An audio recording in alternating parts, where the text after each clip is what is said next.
Hello all, welcome to another lesson of the Rook versus Pawns and Games. This time we are going to face 4 pounds.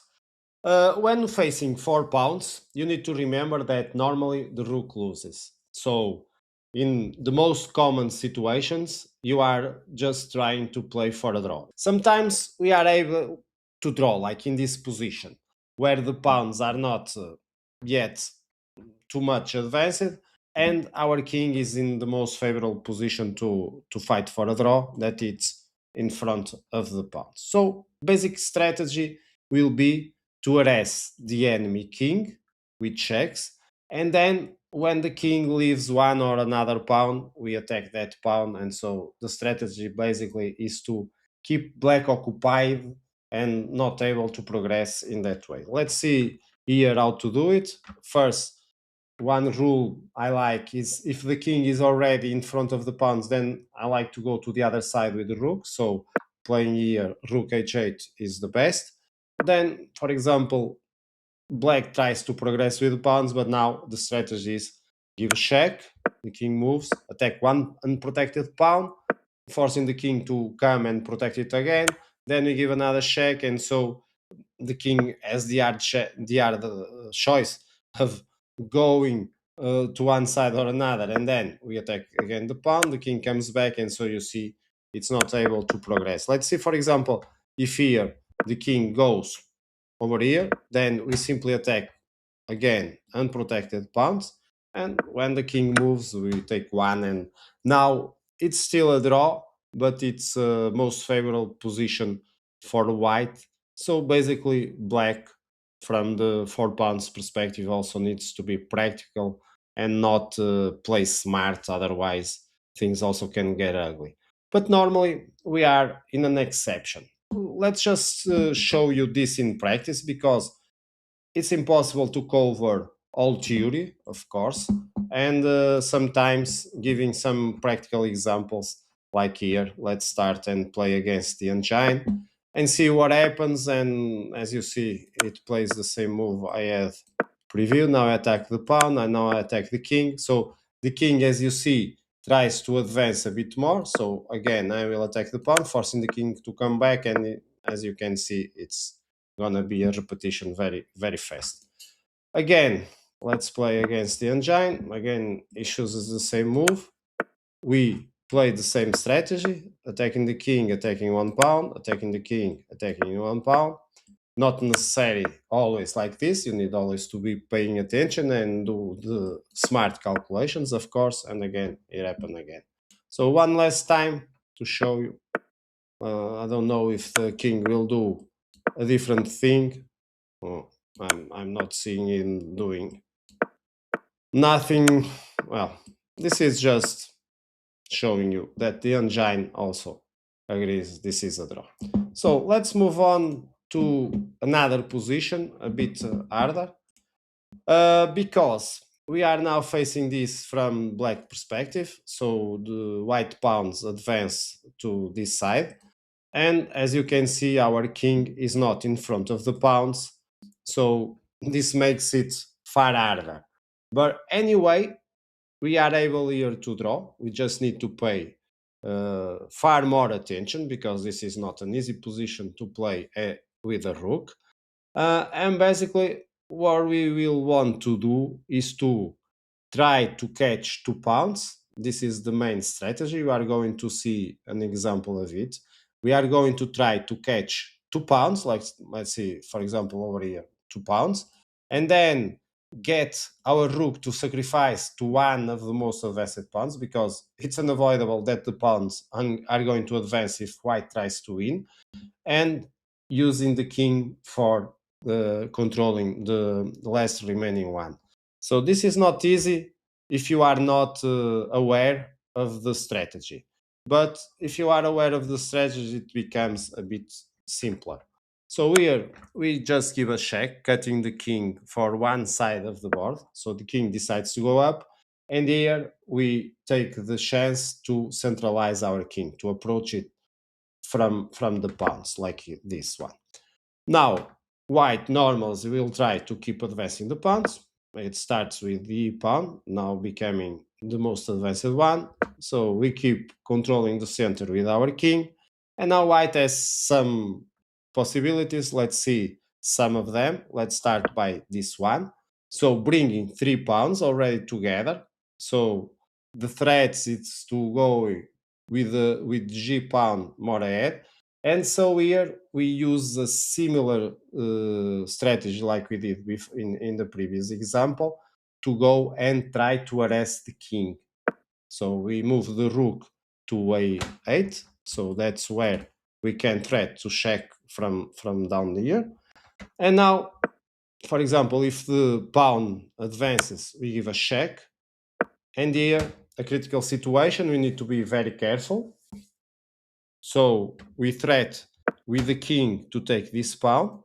But if we get the bad idea of coming behind the pawns, well, not very good news from here, because white can simply advance the G pawn even more, and now I will not have any solution to stop it. Like, for example, if I attack it, the king simply protects. As you can see, black king can't do nothing.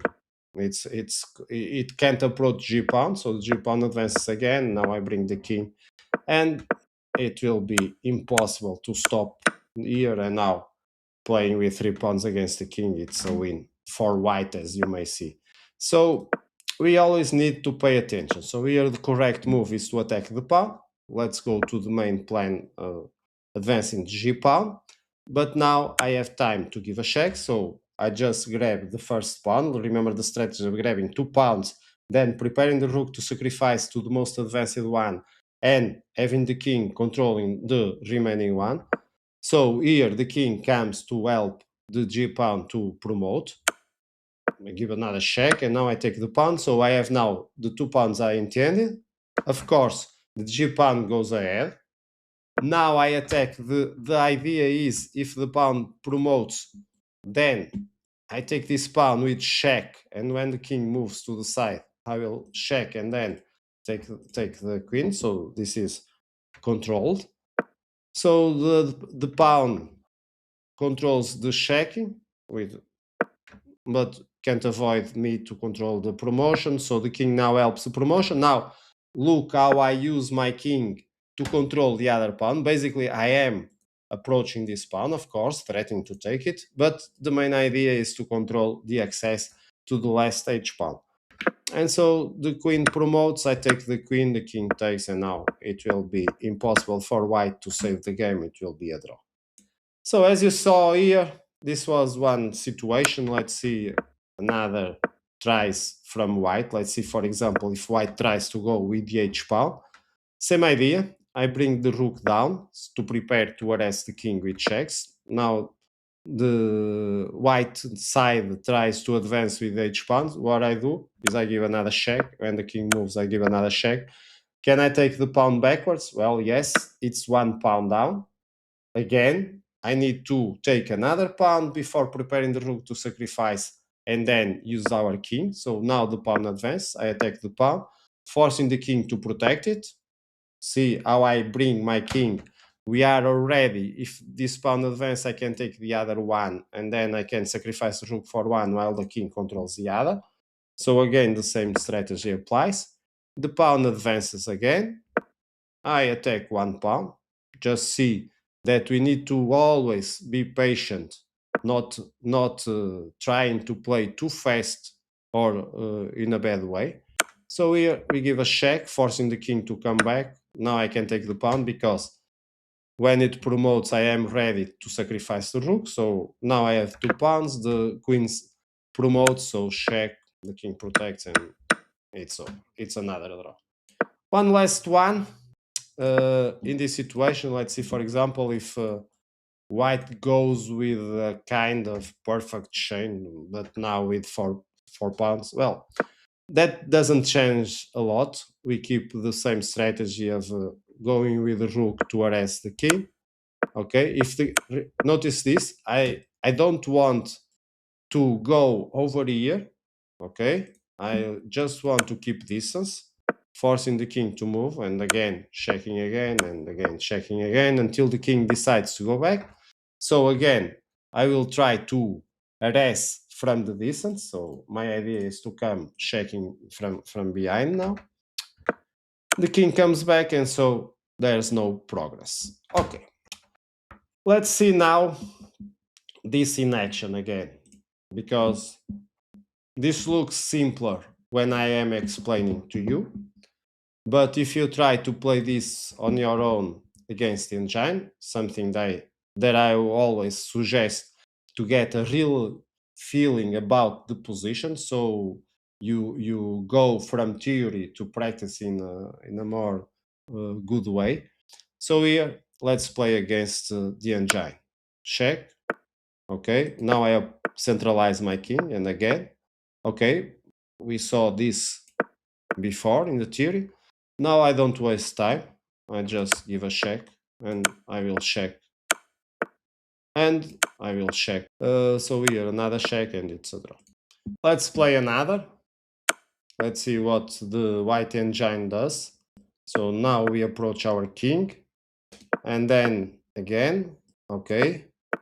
This one we haven't covered yet, unless in the theory, of course.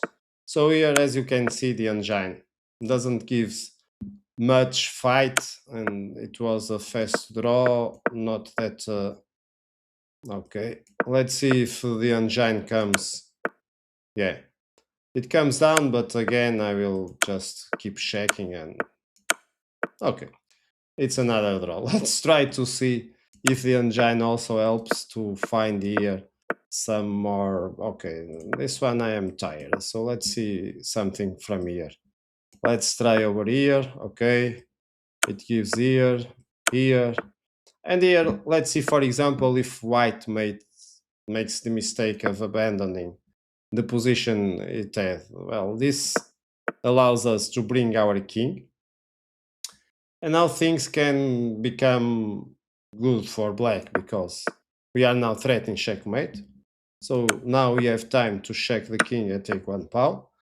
When the king comes down, we can, for example, cut it. Well, it's already sacrificing pawns, which is not the best, but okay, we must accept, of course.